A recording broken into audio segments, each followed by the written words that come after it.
Buenas tardes, chicos. Hoy nos encontramos nuevamente en una clase de economía y hoy es una clase muy importante porque vamos a comenzar con la unidad número 2, una de las unidades, como ya les he adelantado, de las más importantes en nuestra materia, ya que es el grueso de lo que van a rendir o lo más importante que van a rendir en el ingreso.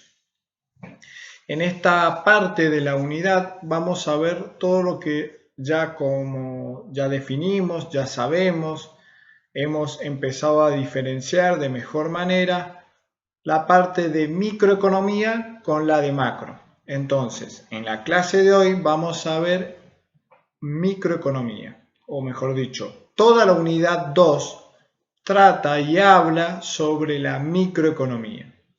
Hoy puntualmente, dentro de la microeconomía, vamos a ver la demanda. Pero a lo largo de toda la materia, de toda esta unidad, vamos a trabajar sobre la demanda, la oferta, ¿sí? Y después vamos a ver el mercado, es decir, cómo interactúa la demanda y la oferta. Para los chicos que ya han tenido en sus colegios de economía o materias relacionadas a esto, son conceptos que ya les suenan, los han conocido, tienen alguna información sobre esto. De igual manera, yo les digo que cursen y que presten atención a estas clases que vienen, ¿sí? Incluidas las de hoy, porque lo vamos a ver y vamos a abordar el tema cómo se los van a tomar en el ejercicio, en el examen para el ingreso. Para los chicos que son nuevos en el por lo menos esta clase, la de este jueves y la del jueves que viene, si Dios quiere, van a ser bajo esta modalidad, bajo la modalidad virtual. De igual manera me pueden consultar a través del grupo de WhatsApp, pueden ir preguntándome y hemos visto hasta el día de hoy la unidad 1 del cuadernillo de economía junto con las actividades propuestas de la unidad 1. Entonces, unidad 1 teoría y las actividades de la unidad 1 del cuadernillo ya están resueltas. Si las quieren ver y para los demás quieren repasar sobre esto, están subidas las clases al canal de YouTube del estudio NASIF. Dicho esto, empezamos con mercado, ¿sí? Dar un pantallazo de qué es el mercado o por qué en economía estudiamos la oferta y la demanda. Como nosotros sabemos, la oferta sí está relacionado a los productores, a los vendedores de un producto, a los que producen o a los que prestan servicios. Y la demanda, para hacer una simple relación, lo vamos a ir profundizando, está relacionado a los compradores, a la capacidad y a lo que deciden los compradores realizar o adquirir.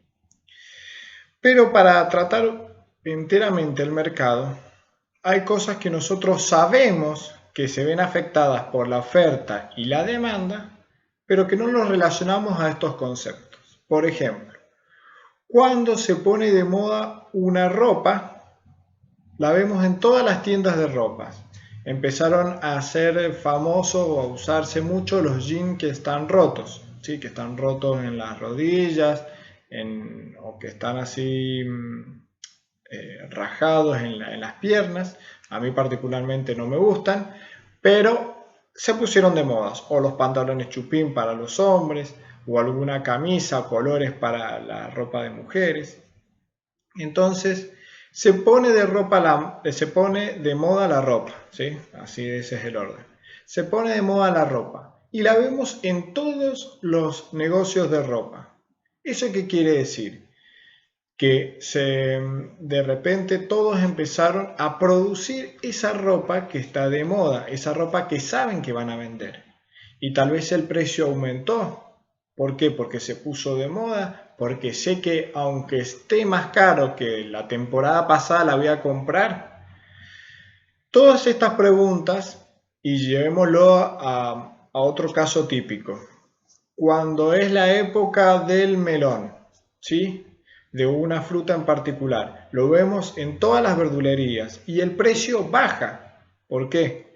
Ya no es el precio del melón que cuesta conseguirlo en julio en Mendoza, porque no hay.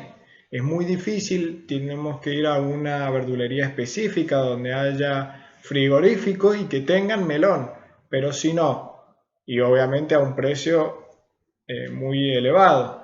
Pero si no, en la época del melón, en la época de la cereza, ¿sí? Por decir algunos de los ejemplos, pero en realidad pasa en todas o en la generalidad de las frutas y verduras, sobre todo en Mendoza, la vemos en su época, a la fruta y a la verdura de época, la vemos a un menor precio. La vemos bonita, la vemos en un cajón, bien puesto, bien colocado, el precio es más bajo. ¿Y por qué? Porque existe un aumento de la oferta y ante un aumento de la oferta vamos a ver que va a bajar el precio. Y obviamente sí, vamos a consumir más ese producto, pero al haber gran cantidad de oferta, al aumentar en la época la oferta de este producto, vamos a verlo en todos lados, en todas las verdulerías y a su vez a un menor precio. Entonces vamos a ver cómo estas fuerzas que son la oferta y la demanda, vamos a explicar profundamente cada una de estas dos fuerzas y vamos a ver cómo interactúan. Entre la oferta y la demanda, dice ahí el cuadernillo, lean la parte de teoría, ¿sí? Lean la parte de teoría, por lo menos la parte de demanda, la introducción al mercado, y en la parte de demanda dice el cuadernillo que en un país o en un lugar donde el gobierno no es el que estipule los precios, ¿sí? No es el que estipule el precio, sino que surjan de la interacción de la oferta y la demanda, esto va a depender cuánta cantidad se produce de ese bien, cuánta cantidad se vende de ese bien, siempre viendo y analizando el comportamiento de estas dos fuerzas, la oferta y la demanda, ¿sí? Estas dos fuerzas las vamos a analizar en un gráfico, que yo les voy a enseñar cómo hacerlo, cómo graficarlo. Y una vez que sepamos cómo graficar la oferta y la demanda, vamos a decir cuál es lo que se llama un punto de equilibrio. Todo esto es una introducción, después lo vamos a ir explicando en mayor detalle. Pero es lo que ustedes tienen que saber, por lo menos en esta primera clase, que la oferta y la demanda en esta materia que estamos analizando hoy y en toda la economía que van a ver o que necesitan saber para rendir el ingreso, la oferta y la demanda son las dos fuerzas que van a decidir, que van a determinar qué cantidad de productos y servicios se producen y a qué precio. Y con esta aclaración ya les puedo explicar, si han visto en economía, funciones, ¿sí? Si no, le pueden preguntar al profe de economía o me pueden preguntar a mí. En un eje cartesiano, ¿sí? Donde tenemos una variable que es la y, que es la vertical, una variable que es la x, que es la variable independiente, ¿sí? Es la variable x que es la horizontal. Vamos a tener dos fuerzas, o mejor dicho, dos datos que siempre van a estar en estos gráficos. El primer dato en el eje de la y, en el eje vertical, va a estar siempre el precio que vamos a analizar. Y en el eje X, en el horizontal, van a estar las cantidades de ese producto o servicio. Entonces, cuando nosotros determinemos la oferta y la demanda, que van a ser dos rectas en el gráfico del mercado, el punto donde se crucen va a ser la cantidad que se compra y que se vende y el precio al cual se compra y se vende. Entonces, cuando nosotros vamos a buscar una remera, un par de zapatillas, siempre veces toco los temas de comida o ropa, no porque sean los más fáciles, sino porque es lo que uno más tiene al alcance o lo que uno más vive día a día.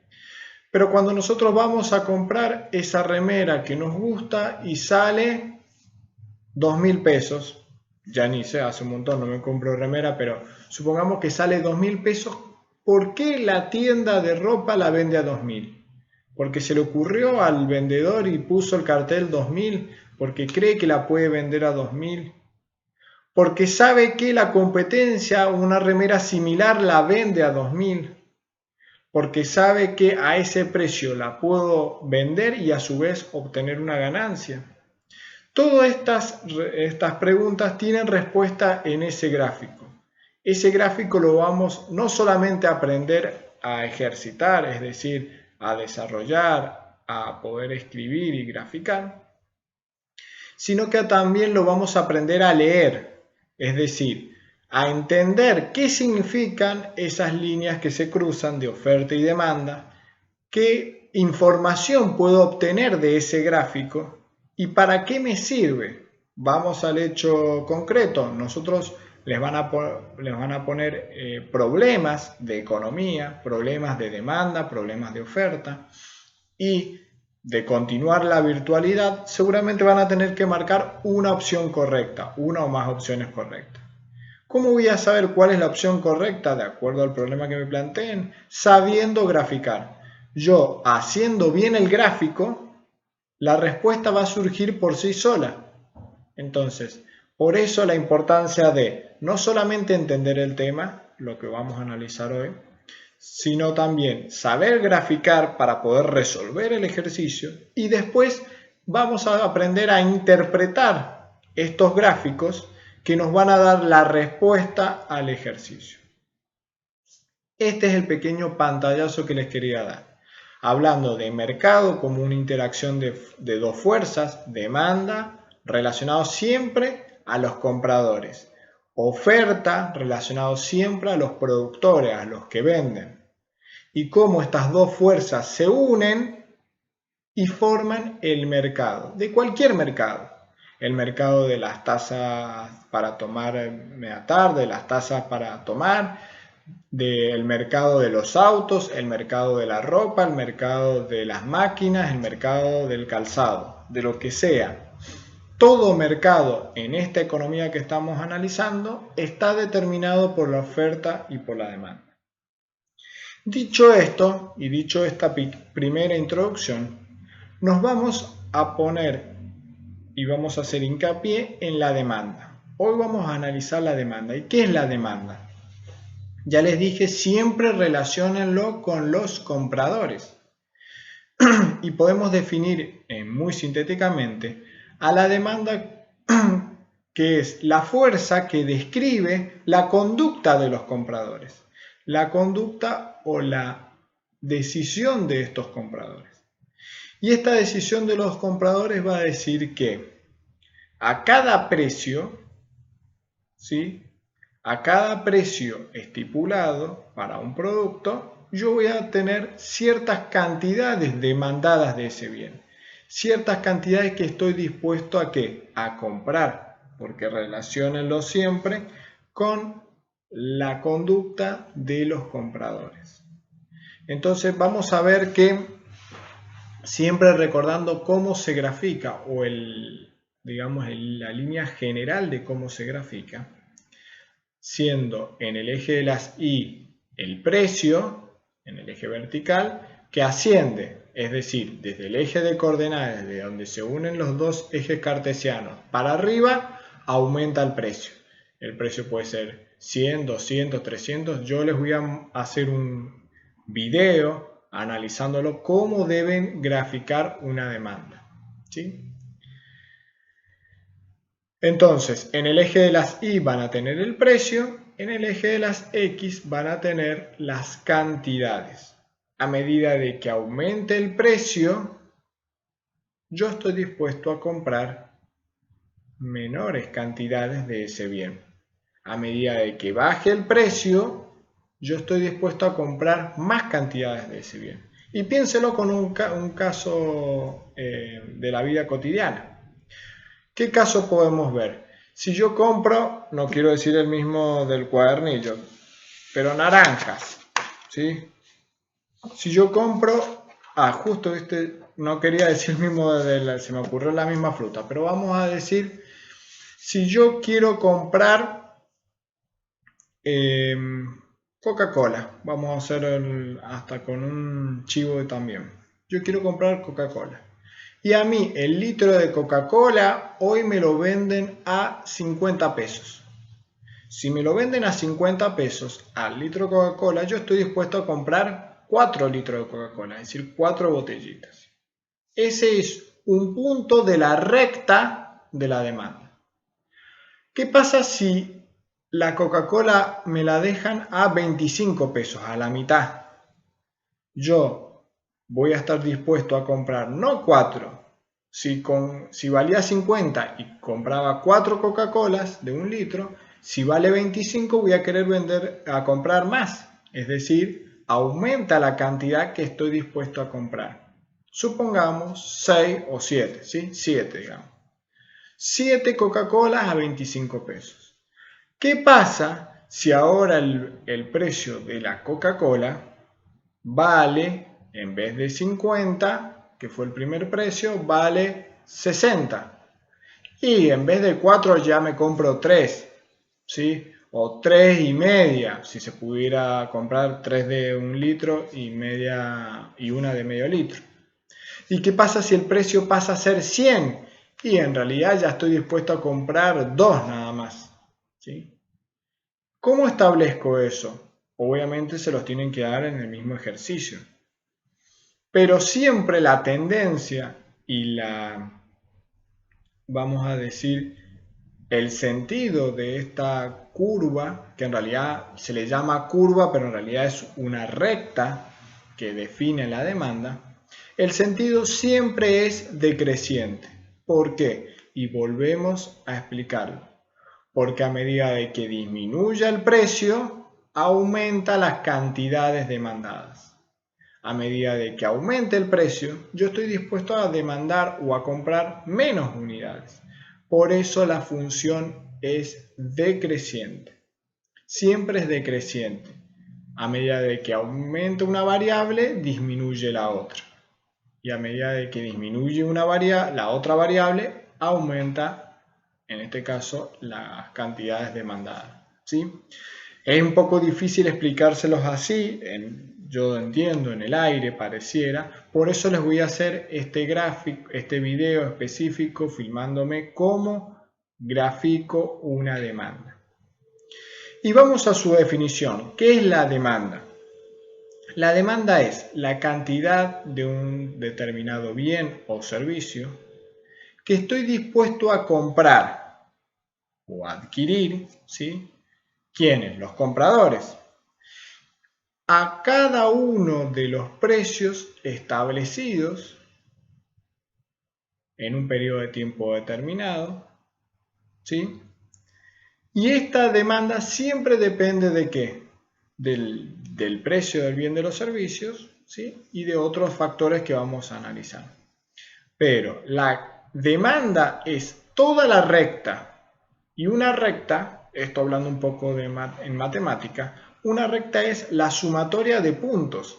Si yo escribo en una hoja un punto, al lado otro punto, bien pegadito otro punto, formo una recta por sí solo.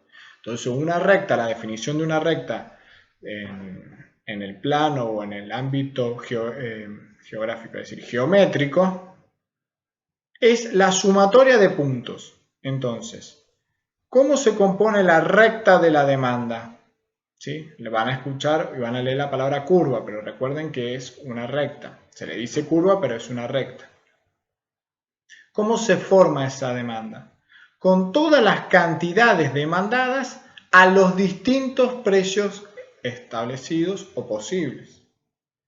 Una demanda se forma con cada punto de esa curva, ¿sí?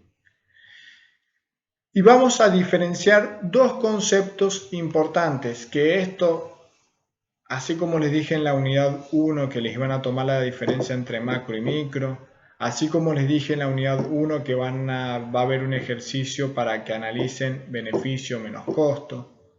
Así como les voy a ir diciendo qué cosas seguro le toman, esto seguro en un verdadero y falso, marcar con cruz o pregunta va a estar. La diferencia entre demanda y cantidad demandada. La demanda, para que lo tengan en claro, lo anoten, es toda la curva, toda la recta, ¿sí? Cantidad demandada es un punto de esa curva. Y ese punto de esa curva tiene una cantidad y tiene un precio. Esa demanda se forma por toda la sumatoria de esos puntos o de esas cantidades demandadas, ¿sí? Entonces, cuando tengan que definir demanda, van a definir como la sumatoria de cada una de las cantidades demandadas a un determinado tiempo, de un determinado producto o servicio, a cada uno de los precios dados, ¿sí? O a cada uno de los precios posibles. Y cuando les digan o definan la cantidad demandada, es un punto de la recta.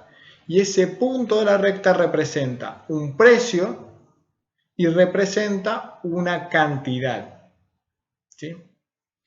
Entonces, esa es la primera diferencia entre cantidad demandada y demanda. Es muy importante que lo entiendan, ¿sí? Porque se los van a preguntar, se los van a exigir que lo sepan. Y después el cuadernillo, yo siempre trato de resumirlo. Ustedes lean el cuadernillo. Cualquier oración que no entiendan o que se hable con términos difíciles, que no comprendan, pregunten, ¿sí? Siempre yo insisto, lo reitero y lo voy a decir en todas las clases que tengamos. Pregunten, ¿sí? No se queden con sus dudas. Ninguna duda es tonta o no sirve que la pregunten. Para eso estamos, para explicarles. Ahora es el momento de preguntar. Y una parte importante que para mí aclara en cuanto a la demanda es la diferencia entre cantidad demandada y la cantidad realmente comprada. Y uno dice, pero si habíamos hablado que la demanda es la conducta de los compradores, y después me decís que es distinto a la que compran los compradores o la cantidad comprada. Sí, ¿por qué? Porque yo puedo demandar 20 Coca-Colas de litro, pero después no efectivamente comprarlas. ¿Por qué? Porque no existen 20 cantidades o 20 litros de Coca-Cola de 1 litro, ¿sí? No existen a ese precio, no hay ningún productor, negocio, supermercado, kiosco que las venda al precio que yo quiero. Entonces yo puedo demandar algo que después efectivamente no voy a comprar. Esa es la diferencia entre cantidad comprada y cantidad demandada. Lo aclara en esta parte del cuadernillo, pero después nosotros solamente vamos a hablar de la cantidad demandada.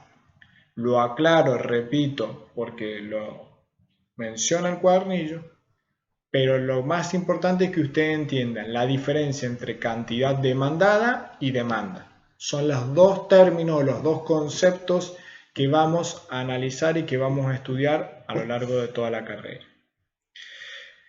Entonces, hasta acá hemos visto el tema de la demanda, cómo se compone, qué representa una demanda y cómo es en palabras, porque ya los voy a ejemplificar bien en un gráfico, cómo es o cómo se compone la cantidad, cómo se compone el gráfico de la demanda. Hay dos formas de verlo, ¿sí? O hay dos formas de analizarlo. Hay una fórmula matemática, ¿sí? En donde nosotros hacemos una tabla para cual nos van a dar valores de X y a través de una función, ¿sí? De una cuenta, calcular los valores de Y. Marcamos los puntos en el eje cartesiano y una vez hechos esos puntos, unimos los puntos y nos otorga, nos da la función de demanda. Otra forma, cuando no tengamos todos esos datos, siempre la demanda la vamos a hacer decreciente, ¿sí? Una recta en donde a medida de que aumenten los precios, disminuya las cantidades demandadas, ¿sí? Existen esas dos formas, de acuerdo a lo que nos pide el ejercicio. Nosotros debemos saber conceptualmente que siempre la demanda disminuye hacia la izquierda, es decir, cuando aumenten los precios, y la cantidad demandada o demanda aumenta cuando disminuyen los precios, ¿sí? La cantidad demandada, no la demanda. Entonces, analizado esto, diferenciado la cantidad de demanda de la demanda, propiamente dicho, les voy a mencionar los tres factores subyacentes que alteran la demanda, es decir, que hacen que se traslade la línea de demanda o la curva de demanda.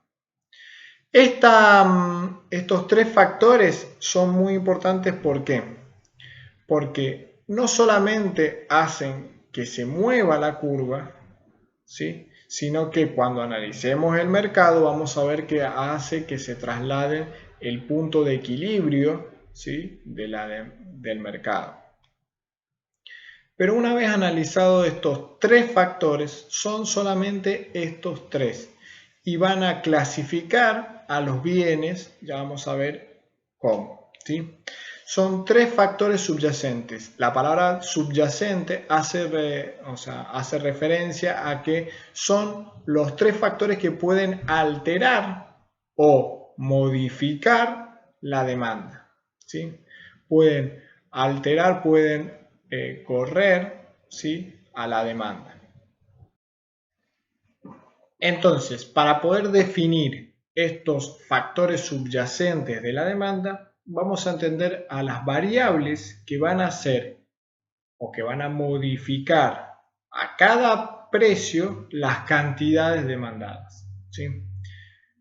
Traten de entender este tema o de analizarlo. No se preocupen si se enredan un poco todavía, porque lo vamos a seguir practicando y lo vamos a seguir hablando. Clase tras clase lo vamos a ir desmenuzando al tema para poder explicarlo mejor, y ante los casos de práctica que vamos a analizar lo van a poder ir comprendiendo y entendiendo mejor. Entonces dijimos, tres factores subyacentes de la demanda, tres factores que hacen que la curva de demanda se desplace, ¿sí? Entonces, el primero es el precio de los bienes relacionados. Acá justamente vamos a analizar una demanda y a su vez un precio de otro bien, que al modificarse el precio del otro bien altera nuestra demanda que estamos analizando. Entonces, este factor subyacente separa a los bienes en dos, en bienes sustitutos y en bienes complementarios. Bienes sustitutos cuando el bien que estamos analizando y el precio del otro bien, ¿qué significa? Que ambos bienes son sustitutos, cumplen la misma función, tienen la misma finalidad. Entonces, ¿cuándo un bien es sustituto del otro? Cuando o compro un bien o compro el otro. Cuando compro o una marca o la otra marca, pero es el mismo bien. Típico caso que vamos a analizar muchas veces son las gaseosas. O compro Coca o compro Pepsi. ¿Qué producto es? Es el mismo, es una bebida cola. Entonces, una vez que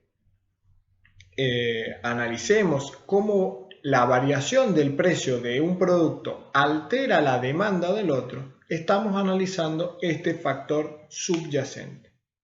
Entonces, ¿qué pasa? Ya que pusimos el caso de la Coca y Pepsi, ya es el segundo ejemplo que dejo de Coca-Cola, van a pensar que trabajo para la Coca. Entonces, cuando nosotros analizamos Coca y Pepsi, ante un aumento del precio de la Pepsi, que es mi competencia, que es un bien sustituto de la Coca-Cola que estoy analizando, si aumenta el precio de Pepsi, vamos a ver que la Coca-Cola, la demanda la demanda, y es muy importante que aclaremos, toda la curva de demanda aumenta. Y en este caso la demanda se traslada hacia la derecha. Vamos a ver cómo se traslada, o lo tienen graficado en la página número 17, por lo menos mía en mi cuadernillo. Cómo la demanda crece hacia arriba y hacia la derecha cuando aumenta. Cuando disminuye, toda la curva de demanda se traslada hacia la izquierda y hacia abajo. Es muy importante que analicemos eso. Entonces, volvamos al caso. Factor subyacente, precio de un bien relacionado. Cuando aumenta el precio de mi competencia, aumenta mi demanda. Cuando disminuye el precio de mi competencia, disminuye esa demanda que estoy analizando. Siempre es el precio del bien relacionado que aumenta o disminuye. Y vemos cómo repercute en mi bien. Y ahora analizando el caso de este mismo factor subyacente, ya vimos el caso de los bienes sustitutos. ¿Qué pasa cuando son bienes complementarios? ¿Sí? Bienes que se utilizan en forma conjunta, es decir, para utilizar un bien necesito el otro, y viceversa. ¿Qué pasa cuando varía el precio de un bien complementario al que estoy analizando? ¿Qué pasa cuando, vemos un caso típico también, las pilas y las linternas? ¿Sí? ¿Qué pasa cuando yo analizo el mercado, la demanda de linternas y aumenta el precio de las pilas? ¿Cómo va a ser mi demanda? Va a disminuir, porque si aumenta el precio de las pilas, la gente va a tender a comprar menos pilas y por ende va a tender a demandar menos linternas. Entonces, diferente a cuando un bien es sustituto, en el caso de cuando analizamos dos bienes complementarios, vamos a analizar que ante el aumento del precio de un bien relacionado o de un bien complementario, disminuye la demanda del bien que estamos analizando. Esta es el primer acercamiento de esta definición de bienes complementarios y bienes sustitutos. Lo vamos a seguir analizando. Otro factor subyacente es el gusto o la moda, algo que ya cuando definíamos mercado lo vimos. Cuando un bien se pone de moda o aumenta el gusto por este tipo de bienes, nuestra demanda aumenta. Cuando este bien que estamos analizando pasa de moda, se deja de consumir, la gente le tiene menor aprecio a ese bien, la demanda disminuye. Este es bastante sencillo. Ante un aumento de la demanda o del gusto, ante un aumento en la moda o del gusto de este bien, aumenta la demanda. Cuando pasa de estar de moda, disminuye el gusto, disminuye la demanda. Y por último tenemos el tercer factor subyacente. Este tercer factor subyacente es el ingreso de los consumidores. ¿Qué sucede cuando nosotros, la demanda, cuando está relacionado, siempre relacionemos a la demanda con los compradores? ¿Qué pasa cuando estos compradores tienen un aumento de sus ingresos? ¿Van a comprar más de todo? ¿Van a comprar más de cierto tipo de bienes? Este factor subyacente, que se denomina ingreso de los consumidores, diferencia a los bienes en dos. En primera instancia, bienes inferiores y bienes normales. Esa es la primera clasificación. Y dentro de los bienes normales, los subclasificamos en normales de primera necesidad y normales de lujo. ¿Sí? Entonces, ¿cuándo un bien es inferior? Cuando, y escuchen el ejemplo, cuando ante un aumento en el ingreso de los consumidores hace que disminuya la demanda de ese bien, quiere decir que es un bien inferior. Y el ejemplo típico es la segunda marca. Es ese producto que es una marca, no es un producto sin terminar, no es un producto de mala calidad, sino que es la segunda marca de Volvamos al ejemplo Coca-Cola, ¿sí?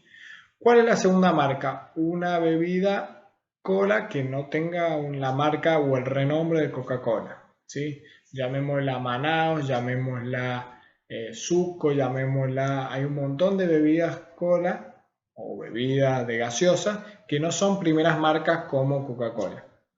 ¿Qué pasa cuando nosotros aumenta nuestro nivel de ingreso?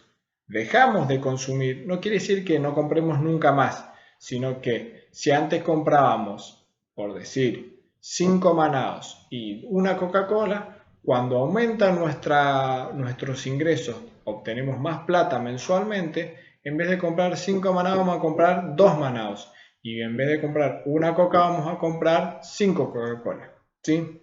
Pasamos a consumir bienes de primera calidad, por así decirlo, de primera marca, y disminuye la demanda de estos bienes inferiores. A eso es el típico ejemplo de un bien inferior. A medida de que aumenta mi ingreso, disminuye la demanda, ¿sí? Disminuye toda la demanda, toda la curva de este bien. Y por otro lado teníamos los bienes normales, que en contraposición de los bienes inferiores, cuando aumenta mi ingreso o aumenta el ingreso de los consumidores, va a aumentar la demanda. Siempre aumenta. Ahora, en los bienes de primera necesidad, aumenta en mayor proporción que en menor proporción que el ingreso. Y en los bienes de lujo, aumenta en mayor proporción que el ingreso. Y ahora lo explico. ¿Qué pasa si yo gano 50.000 pesos al mes? ¿Sí? Y consumo 1 kilo de pan por semana. Supongamos eso. El pan, vamos a darnos cuenta que es un bien de primera necesidad. Si yo compro 1 kilo de pan por semana, ganando 50.000 pesos, y paso a ganar 100.000 pesos, es decir, el doble de mi ingreso, yo no voy a comprar 2 kilos de pan. ¿Sí? No voy a comprar el doble de pan porque gano el doble, sino que voy a comprar, tal vez compro un poco más de pan, me doy algún gusto más, tengo o sea, no me estoy midiendo con mis gastos, pero no voy a comprar o no va a aumentar la demanda en la misma proporción o en el mismo nivel que el aumento del ingreso. Eso clasifica al pan en un bien de primera necesidad. ¿Va a aumentar la demanda de pan si gano más? Sí, por eso es de primera necesidad. Sí, pero ¿va a aumentar en la misma cantidad o proporción que el ingreso? No, en menor proporción. No voy a comer el doble de pan, sino que voy a comer el mismo pan que comía antes o comprar la misma cantidad, pero un poco más, solamente un poco más, ¿sí? No el doble. ¿Qué pasa con un bien de lujo? ¿Qué se les ocurre un bien de lujo? No piensen en joyas o en relojes diamantes, no. Un bien de lujo es algo que yo compro, me doy ese gusto, llamémoslo unas zapatillas deportivas. Tal vez las zapatillas deportivas, si yo gano 50.000 pesos al mes, me compro una cada 6 meses, cada 7 meses, supongamos, ¿sí? ¿Qué pasa si yo duplico, o más, 1 año, 2 años, sí, depende del uso que uno le dé, ¿sí? Cómo cuida las cosas. Pero supongamos que me compro, para este ejemplo, una zapatilla cada 6 meses, las destruyo, pero me compro una zapatilla cada 6 meses. ¿Qué pasa si yo duplico mi ingreso? Gano 100.000 pesos al mes, antes ganaba 50 y ahora lo duplico. Voy a aumentar la cantidad de estos bienes de lujo en mayor proporción, es decir, me voy a comprar no un par de zapatillas, no 2, porque estaría igualando a la cantidad, sino que me voy a comprar 3 zapatillas, un poco irreal el caso, pero me voy a comprar 3 zapatillas cada 6 meses. ¿Por qué? Porque aumentó la demanda del bien en mayor proporción, el ingreso aumentó el doble, yo aumenté más que el doble de cantidad de zapatillas que me compro. Entonces, las zapatillas deportivas pasan a ser un bien de lujo para mí, ¿sí? No porque sean sofisticadas, caras, baratas, sino porque ante el aumento de la demanda, ante el aumento del ingreso del consumidor, aumenta su demanda en mayor proporción o cantidad que el ingreso. Vuelvo a aclararles, quédense tranquilos si entienden o no este tema, lo vamos a seguir trabajando, desmenuzando, explicando todas las clases siguientes hasta que se entienda bien, ¿sí? Hasta acá llegamos a la clase de economía, espero que se haya entendido y si no aprovechen el horario de consulta.